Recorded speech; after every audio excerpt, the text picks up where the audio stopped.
اعوذ باللہ من الشیطان الرجیم بسم اللہ الرحمن الرحیم۔ آج ہم لوگ جو ہے سیرت النبی صلی اللہ علیہ وسلم کے بارے میں، ان کے آپ صلی اللہ علیہ وسلم کی زندگی کے بارے میں کچھ سوچیں گے، سمجھیں گے، اور ہر مسلمان کے اوپر یہ ضروری ہے کہ اللہ کے رسول صلی اللہ علیہ وسلم کی زندگی کے بارے میں جانے کہ آپ کیا تھے، کیوں آئے اس دنیا میں۔ تو آج جو ہے سیرت النبی صلی اللہ علیہ وسلم کا پہلا ٹاپک کی محمد عربی صلی اللہ علیہ وسلم۔ آپ صلی اللہ علیہ وسلم کو پہل جو دیکھتا اس پر آپ صلی اللہ علیہ وسلم کی ہیبت طاری ہو جاتی، آپ صلی اللہ علیہ وسلم کے قریب جو رہتا اسے آپ صلی اللہ علیہ وسلم سے محبت ہو جاتی۔ آپ صلی اللہ علیہ وسلم کے اوصاف بیان کرنے والا کہتا، یعنی ان کی خوبی بیان کرنے والا یہ کہتا کہ میں نے آپ صلی اللہ علیہ وسلم جیسا کوئی نہیں دیکھا، نہ آپ صلی اللہ علیہ وسلم کے بعد نہ آپ صلی اللہ علیہ وسلم سے پہلے صلی اللہ علیہ وآلہ وسلم۔ یہ رسول اکرم صلی اللہ علیہ وسلم کے بارے میں حضرت علی رضی اللہ عنہ کا تبصرہ، یہ جو بات کہی تھی حضرت علی رضی اللہ عنہ نے کہی تھی، بالکل یہی تاثر ایک دوسرے انداز میں عروہ بن مسعود نے صلح حدیبیہ کے موقع پر بیان کیا تھا کہ کفار مکہ نے پہلے بدیل کو، پھر مکرس کو، پھر حلیس کو آپ صلی اللہ علیہ وسلم کے پاس نمائندہ بنا کر بھیجا، لیکن انہیں کسی کی نمائندگی پسند نہیں آئی۔ آخر میں انہوں نے عروہ بن مسعود کو بھیجا، انہوں نے واپس آ کر کہا، اے قریش کے لوگوں، میں کسرا کے پاس اس کے دربار شاہی میں جا چکا ہوں، قیصر کے پاس اس کے دربار شاہی میں جا چکا ہوں، اور نجاشی کے پاس اس کے دربار شاہی میں جا چکا ہوں۔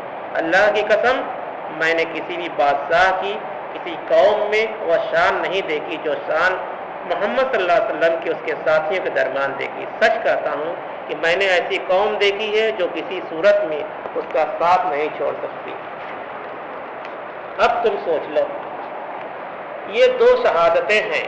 پہلی شہادت ایک بالغ نظر اور جانشار ساتھی کی ہے جو قبل نبوت سے لے کر آخر تک سفر اور حضر، خلوت اور جلوت میں ہمیشہ آپ صلی اللہ علیہ وسلم کے ساتھ رہا، یعنی علی رضی اللہ عنہ، جس کا آپ صلی اللہ علیہ وسلم سے قریب ترین رشتہ تھا، جس کے بارے میں آپ صلی اللہ علیہ وسلم نے فرمایا تھا انت منی انا من کا۔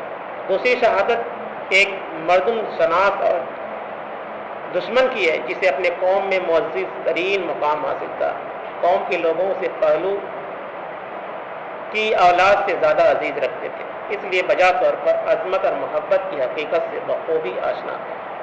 دوست اور دشمن دونوں اس بات پر شاہد ہیں کہ محمد عربی صلی اللہ علیہ وسلم ایک بارغوب، دل آویز اور بے مثال شخصیت کے مالک تھے۔ آپ صلی اللہ علیہ وسلم جیسا شخص کبھی دیکھنے میں نہیں آیا۔ آپ صلی اللہ علیہ وسلم کو دیکھ کر آدمی پر روب طاری ہو جاتا۔ فرش خاک پر بے سر و سامان ساتھیوں کے درمیان بھی آپ صلی اللہ علیہ وسلم کی ہیبت و عظمت کا عالم یہ ہوتا، اس کے سامنے قیصر و کسریٰ اور نجاشی تمام جاہ و جلال اور احتشام کے ساتھ اپنے تخت و تاج میں ہیچ نظر آتے، یعنی اس وقت یہ سب بڑے بڑے بادشاہ تھے مگر سب آپ صلی اللہ علیہ وسلم کے آگے چھوٹے معلوم ہوتے، ہیچ نظر آتے تھے۔ ساتھ ہی آپ صلی اللہ علیہ وسلم کے اندر دلا کی کشش تھی، جو شخص قریب سے دیکھتا آپ صلی اللہ علیہ وسلم کا گرویدہ ہو جاتا۔ آپ صلی اللہ علیہ وسلم کے ساتھی دل و جان سے آپ صلی اللہ علیہ وسلم پر فدا رہتے ہیں۔ یہ محض دو آدمیوں کا احساس نہیں ہے، تاریخ کی بے شمار مثالیں گواہ ہیں۔ ایک عام احساس تھا، پھر احساس آپ صلی اللہ علیہ وسلم کی زندگی ہی تک محدود نہیں رہا۔ 14 صدیاں گزر جانے کے بعد بھی آج آپ صلی اللہ علیہ وسلم کی سیرت پڑھنے سے یہی احساس پیدا ہوتا ہے کہ کوئی بھی انصاف پسند دوست ہو یا دشمن اس سے انکار نہیں کر سکتا۔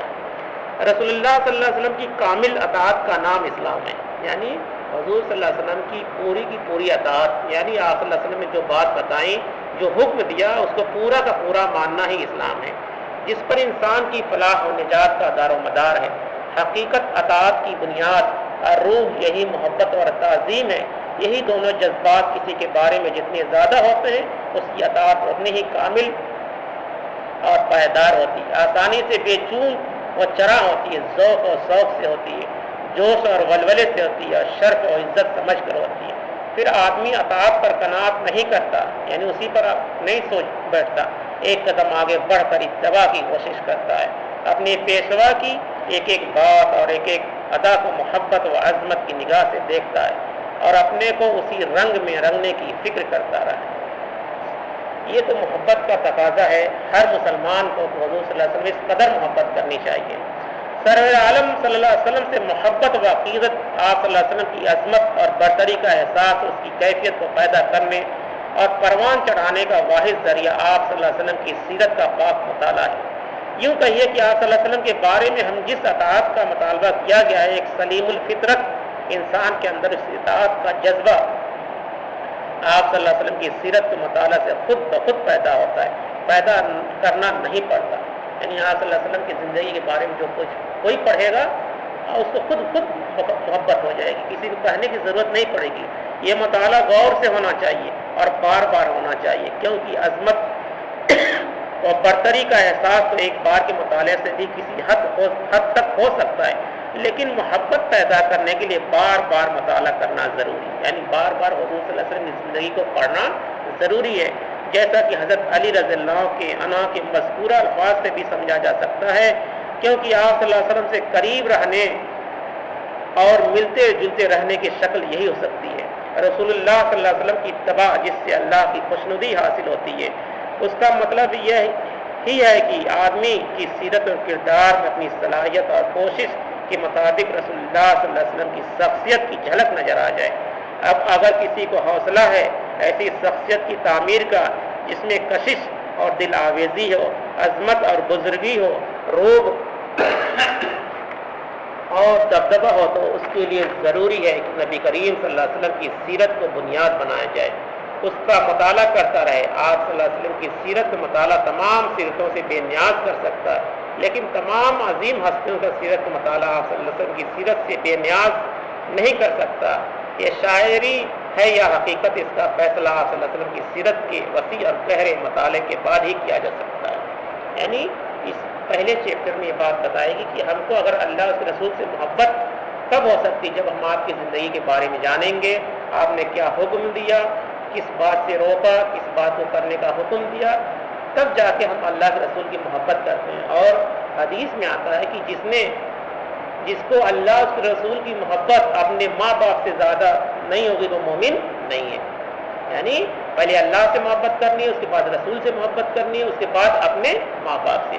تو رسول کا درجہ اللہ کے بعد ہے، اور تو ہم کو اس حد تک جب محبت کریں گے، محبت کا مطلب یہ ہے کہ حضور صلی اللہ علیہ وسلم کے بتائے ہوئے راستے پہ چلنا، جس کام سے روک دیا اس کو روک دینا، جس کام پہ چلنے کا اس کو کرنا ہے۔ اب اسی میں ایک پہلا چیپٹر ہے، ہوتی ہے سحر پیدا، یعنی حضور صلی اللہ علیہ وسلم کی پیدائش کے بارے میں ذکر ہے کہ دین ابراہیم عرب میں زیادہ نہیں ٹھہرا، پورے ملک میں بت پرستی پھیل گئی، لوگ خدا کے ساتھیوں کو پوجنے لگے، لوگ خدا کے ساتھ بتوں کو پوجنے لگے، ان کو خدا تک پہنچنے کا وسیلہ سمجھنے لگے۔ ان کا عقیدہ تھا کہ خدا کے ساجی ہے، ہمارے سفارشی ہیں، یہی حاجت اور روا مشکل کشا ہیں، چنانچہ مصیبتوں میں انہی کو پکارتے، فریادیں بھی انہی سے کرتے اور مرادیں بھی انہی سے مانگتے۔ یعنی یہ حضور صلی اللہ علیہ وسلم کی پیدائش کا واقعہ کیا ماحول تھا عرب کا۔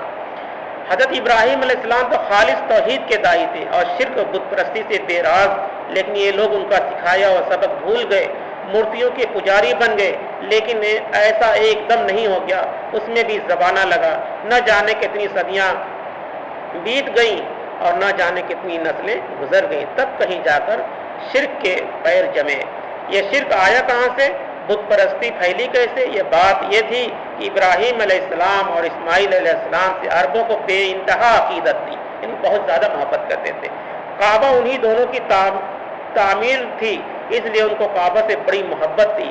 پھر یہ محبت اسی تک محدود نہ رہی، اس کے ارد گرد جتنے پتھر تھے وہ بھی ان کے نزدیک بہت ہی محبوب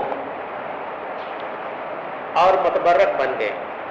اب اگر وہ مکے سے باہر جاتے روزگار یا کاروبار کے لیے تو وہاں کا ایک پتھر بھی ساتھ لیتے، ان کا خیال تھا کہ اس سے سفر میں برکت ہوگی اور مقصد میں کامیابی ہوگی۔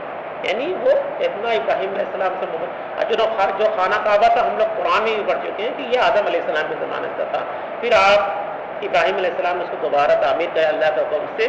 تو عربوں کو اتنی محبت تھی ابراہیم علیہ السلام سے، اسماعیل علیہ السلام سے، کہ وہ کہیں سفر بھی جاتے تو اپنا ایک پتھر بھی لے کے چلے جاتے جو آس پاس خانہ کعبہ کے پاس پڑا ہوتا۔ پھر بات یہیں تک نہیں رہی، جو لوگ مکے سے کچھ دور رہتے وہ کعبے کے پاس سے پتھر اٹھا کر لے گئے اور اپنے ہاں نصب کر لیے. اب وہ کعبے کی طرح ان کا طواف کرتے، حجر اسود کی طرح ان کو بوسہ دیتے. اس طرح وہ عقیدہ جس کے خلاف حضرت ابراہیم علیہ السلام نے زندگی بھر جہاد کیا تھا، عرب میں پھر لوٹ آیا. یعنی یہ دونوں نبی کے گزر جانے کے بعد صدیوں بعد جو ہے اس طرح کے واقعہ پیدا ہو گئے. لوگ محبت میں شرک کرنے لگے اور اس پتھروں کو اٹھا کر اپنے گھر لے جانے لگے. جیسے ہم لوگ سوچتے ہیں نا کیسے بت پرستی شروع ہوگی، اس کی ایک جھلک ہے یہاں پہ. پھر ایک بات اور تھی جس کی وجہ سے یہ عقیدہ اور تیزی سے پھیلا. آتش فشاں پہاڑ پھٹتے تو لاوے کی شکل میں جو پتھر نکلتے، ان کے بارے میں تصور تھا یہ ٹوٹے ہوئے تارے ہیں جو آسمان سے زمین میں آ گئے. یعنی جوالا مکھی سے جب پہاڑ پھٹتے تو پتھر چھوٹے چھوٹے لاوا نکلتا ہے، تو یہ لوگ سوچتے کہ یہ آسمان سے تارا ٹوٹ کے گرا. یہیں سے وہ پتھر مقدس سمجھے جانے لگے، کیونکہ بعض قوموں میں تاروں کی عظمت کے قائل تھی، اس لیے ان میں خلاق عالم کی قدرت کا جلوہ تھا، ان کی طاقت اور عظمت کا فرق تو تھا. چنانچہ جن پتھروں کے بارے میں انہیں گمان ہوتا ہے یہ ستاروں سے ٹوٹے ہوئے ہیں، ان کو بہت متبرک سمجھتے اور بے انتہا تعظیم کرتے، یعنی بہت اس کی قدر کرتے. یہ پھر عظمت کا یہ تصور اور آگے بڑھا. اب ان کی پوجا بھی ہونے لگی. نسلوں پر نسلیں گزرتی رہیں، یہاں تک کہ یہ عقیدہ بالکل پختہ ہو گیا. اب کوئی بھی پتھر مل جاتا جو خوبصورت اور سڈول ہوتا یا جس کی ساخت میں کچھ نیا پن ہوتا، کسی مخلوق کی شکل سے مشابہ ہوتا، اس کی عظمت اس کے دل میں بیٹھ جاتی اور اسے پوجنے لگتے. جیسے آج بھی دیکھتے ہیں دنیا میں بہت سی قومیں اس طرح کرتی، خوبصورت پتھر مل گیا، کسی پتھر پہ ٹیڑھا میڑھا کچھ نشان بنا ہوا ہے، سب اس کو پوجنے نہیں لگتے. یہی حال عربوں کا تھا حضرت ابراہیم اسماعیل اسلام کے جانے کے بعد. پھر ایک قدم اور آگے بڑھتے، اب وہ پتھروں کو خود تراشتے، اپنی پسند کے مجسمے بناتے یعنی مورتیاں بناتے، جس بزرگ یا دیوتا سے چاہتے منسوب کر دیتے، جو دل چاہتا ان کا نام رکھ لیتے. پھر ان کو ایک جگہ نصب کر کے پوجنا شروع کر دیتے، یعنی ایک جگہ اس کو بیٹھا کر پوجنا شروع کر دیتے. عقیدت اور محبت ان پر نذرانے چڑھاتے، ان کی نام کی منتیں مانتے. ان کا خیال تھا کہ اس طرح وہ دیوتا اللہ کے یہاں سفارش کریں گے، بگڑے ہوئے کام بنا دیں گے اور آخرت میں درجہ نجات ہوں گے، ذریعے نجات ہوں گے. آج بھی ایسا لوگ سوچتے ہیں، قومیں سوچتی ہیں نا اس کے بارے میں. مکہ میں سب سے پہلے جو بت داخل ہوا اور پھر خانہ کعبہ کے سامنے نصب ہوا وہ حبل تھا. کیا نام تھا اس کا؟ تھا حبل. اس کو لانے والا شخص عمرو بن لہی تھا، اس نے نصب کیا تھا. اس کا شخص کا نام تھا عمرو بن لہی تھا. یہ کہیں سفر کر رہا تھا، راستے میں ایک مقام سے گزر ہوا، دیکھا لوگ مورتیاں پوج رہے ہیں، اس کو بہت بھلا معلوم ہوا. ان سے کہا ایک مورتی ہمیں بھی دے دو، ہم اپنے یہاں لے جائیں گے، ہم بھی اس کی پوجا کریں گے. لوگ بخوشی تیار ہو گئے اور مورتی لے کر مکے آ گیا. پھر رفتہ رفتہ خانہ کعبہ کے پاس اور مورتیاں آ گئیں اور ان میں دو مشہور مورتیاں اصاف اور نائلہ بھی تھیں. دو مشہور مورتیاں کیا تھیں؟ ان کا نام تھا اصاف اور نائلہ بھی تھیں. یہ چاہے زمزم پر نصب تھیں. اس وقت چاہے زمزم بالکل پھٹ چکا تھا. بہتر تو اس کے نام تک سے ناآشنا تھے. یہی نہیں، بیشتر قبیلوں کی اپنی اپنی مورتیاں بھی تھیں جو ادھر ادھر مختلف علاقوں میں نصب تھیں. مثلا عزا، ایک مورتی کا نام تھا عزا، یہ قریش کی سب سے بڑی مورتی، جو قریش خاندان تھا اس کی سب سے بڑی مورتی تھی. لات، ایک طائف کا ایک قبیلہ تھا، شقیب، یہ اس کی مورتی تھی. منات، مدینہ کے دو مشہور قبیلے تھے، اوس اور خزرج، یہ ان کی مورتی تھی. سب اپنا اپنا بنائے تھے. ان کے علاوہ اور بھی بہت سی مورتیاں تھیں. یہ وہی گھر تھا جسے ابراہیم علیہ السلام نے اپنے مقدس ہاتھوں سے بنایا تھا اور بڑی آرزوؤں اور تمناؤں سے بنایا تھا، جس کے بنانے میں اپنا خون پسینہ ایک کیا تھا، کیونکہ صرف اس لیے کہ توحید کا مرکز بنے، رب کا سب سے بڑا گھر بنے. لیکن قوم نے ساتھ نہ دیا. یہی خانہ خدا بت خانہ بن گیا، یہی مرکز توحید منبع شرک بن گیا. لوگوں نے ابراہیم علیہ السلام کا دیا ہوا سبق فراموش کر دیا، یعنی بھلا دیا.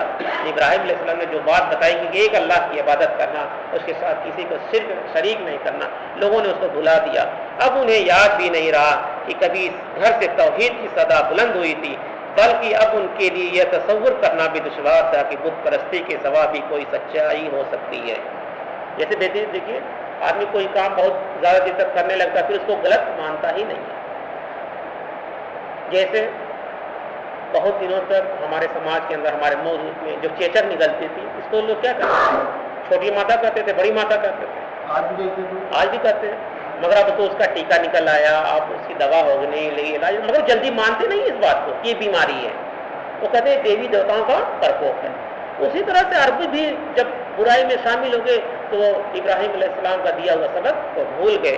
جس باپ نے بتوں سے بغاوت کر کے پوری قوم کی دشمنی مول لی تھی، آج اسی باپ کی اولاد ان بتوں پر جان و دل سے فدا تھی. یعنی ابراہیم علیہ السلام کیا تھے؟ اپنے باپ، ان کے باپ کیا تھے؟